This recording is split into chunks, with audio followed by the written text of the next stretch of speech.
ঢাকা বাংলাদেশের রাজধানী, এক অসাধারণভাবে জনবহুল এবং দ্রুত বৃদ্ধি পাওয়া শহর।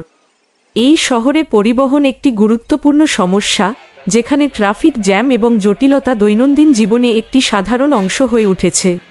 বিগত কয়েক বছরে ব্যাটারি চালিত অটোরিক্সা বা ই-রিক্সা এই শহরে তার অস্তিত্ব বৃদ্ধি করেছে, যা একদিকে পরিবেশের ক্ষেত্রে একটি সুবিধা হয়ে উঠেছে, তবে অপরদিকে এই ধরনের অটোরিক্সা ট্রাফিক জ্যাম এবং জটের মূল কারণ হয়ে উঠেছে। ব্যাটারি চালিত অটোরিক্সাগুলি সাধারণত ছোট্ট এবং মোবাইল। এই বাহনগুলি নিম্ন মধ্যবিত্ত শ্রেণীর মানুষের জন্য একটি সুলভ পরিবহন ব্যবস্থা প্রদান করে। তবে এই বাহনগুলির বৃহত্তর সংখ্যায় চলাচল ফলে শহরের মুখ্য রাজপথগুলিতে ট্রাফিক জ্যাম আরও বাড়িয়ে তুলছে। এই অটোরিক্সাগুলির অনেক সময় নির্দিষ্ট রুট বা সীমা ছাড়িয়ে চলাচল করে, যা ট্রাফিকের পরিচালনায় অতিরিক্ত চ্যালেঞ্জ সৃষ্টি করে। ঢাকা শহরে ট্রাফিক জ্যামের সমস্যাটি বছরের পর বছর ধরে বাড়ছে। এই সমস্যার মূল কারণ হিসাবে অনেকে ব্যাটারি চালিত অটোরিক্সাকে দায়ী করছেন। এই বাহনগুলির সংখ্যাগুলি বিগত কয়েক বছরে অসাধারণভাবে বৃদ্ধি পেয়েছে, যার ফলে শহরের মুখ্য রাজপথগুলিতে ট্রাফিকের চাপ আরও বেড়েছে। অটোরিক্সা চালকরা অনেক সময় নির্দিষ্ট রুট বা সীমা ছাড়িয়ে চলাচল করেন, যা ট্রাফিকের পরিচালনায় অতিরিক্ত চ্যালেঞ্জ সৃষ্টি করে। এছাড়া এই বাহনগুলির অনেক সময় পরিচালনা করা হয় নিয়ম কানুনের বিরুদ্ধে, যার ফলে অন্যান্য যানবাহনের চলাচল নিয়ন্ত্রণ করা দুষ্কর হয়ে পড়ে।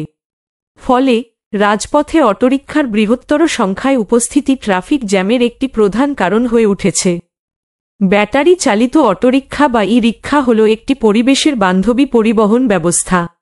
এই বাহনগুলি পলিউটিং ফুয়েল ব্যবহার করে না, যার ফলে বাতাসের দূষণ হ্রাস পায়।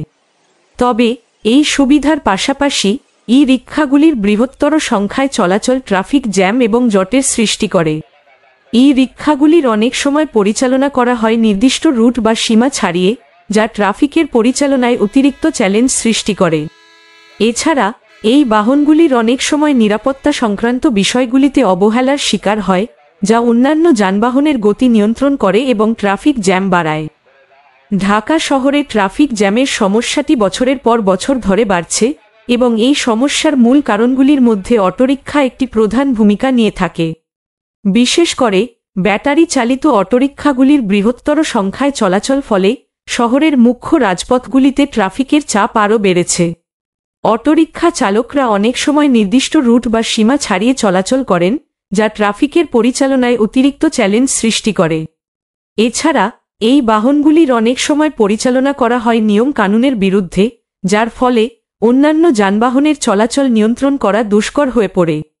ফলে রাজপথে অটোরিক্সার বৃহত্তর সংখ্যায় উপস্থিতি ট্রাফিক জ্যামের একটি প্রধান কারণ হয়ে উঠেছে।